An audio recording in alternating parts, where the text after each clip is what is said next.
so those are the things that we focus on. This house actually had a pretty good kitchen. It was less than 10 years old, relatively new cabinets, corian countertop. It had white appliances, but they were all less than 10 years old. So it was fine. It just wasn't up to current top of market standards for condition. So we eventually decided we were going to at one point just do the countertops and appliances. Like, yeah, well, maybe we'll swap out one of the locations of some things, kind of move it, take down one of the walls and try to open it up. Back and forth with layouts. Actually got an architect's opinion on how to lay things out, and then eventually decided it really wasn't worth trying to leave what we had and try to make it work. It wasn't the cost that much money to take it all out. Exactly what we did. So that's what we did. Hopefully we're going to maximize value by adding exactly what we did. Another deck underneath it. But instead of having the enormous 10-foot deep and 150-foot wide boardwalk deck, we're going to find another way to kind of landscape and a little bit less expensively deal with the far end of the house for outdoor space, concentrate the outdoor living areas right here off the kitchen where they really belong, and do a 2-level deck with one about the width of this addition here, out the back, accessed from the sliding door. The windows in this particular part of the house are actually acceptable. These could have been kept, but they don't match the others. The other windows are much older. One of those things where when we're renovating a house, we're not going to do it piecemeal and just take out 90% of the windows and leave 10% of the old ones. You're going to do it, you need to do it. If you're going to get wet, go swimming. That's another discussion to have with your sellers also, if they're considering doing their own renovations. Same thing applies. We and a retail seller that's looking to fix their house up to put on the market really have the same thing in mind, right? What's going to get me the most amount for my money while taking the least amount of time, the least amount of risk, and spending the least amount of money to get there? So we're aligned in that respect, and we should be doing pretty much the same kinds of things.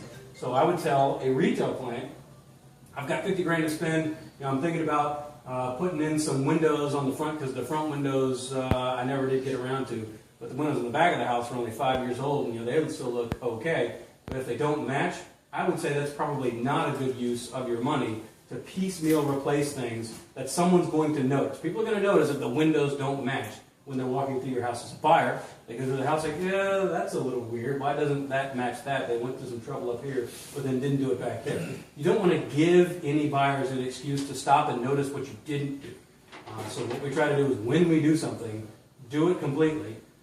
Brings up the issue of over-renovating, though, without over-renovating. And that's 15 feet and back so there. There's the exact same thing. You led into, we call it the Pac-Man house, because you had all sorts of corners and curves and whatnot. You led into the master's bathroom, which was over there a few more feet. It was awful. It was crazy. Very dated. It was all carpet. There was, dog urine stains everywhere. So we've actually changed the layout quite a bit now to make a more modern, a little more open, wide. Bedroom continues this way, and then there's the master closet, which Matt tied in now, which was the back entrance to this back bedroom before. Parts of the well and septic, it will need something. There's just no such thing as a 30-year-old house, a 30-year-old well, a 30-year-old septic system that doesn't have some kind of problem.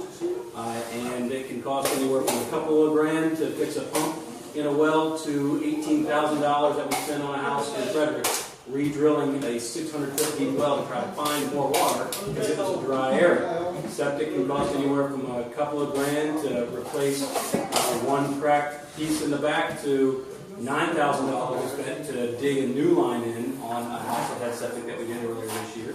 That we didn't find out about until after we were in the house, and turns out you couldn't flush the toilet. A lot of times we're buying houses that aren't occupied. So if you are listing, talking to a client or anything about a house that has well and septic and hasn't been lived in for a while, guarantee them that there will be money to be spent on those things, and they're wild cards. You don't know until you have them inspected by a well guy and a septic company.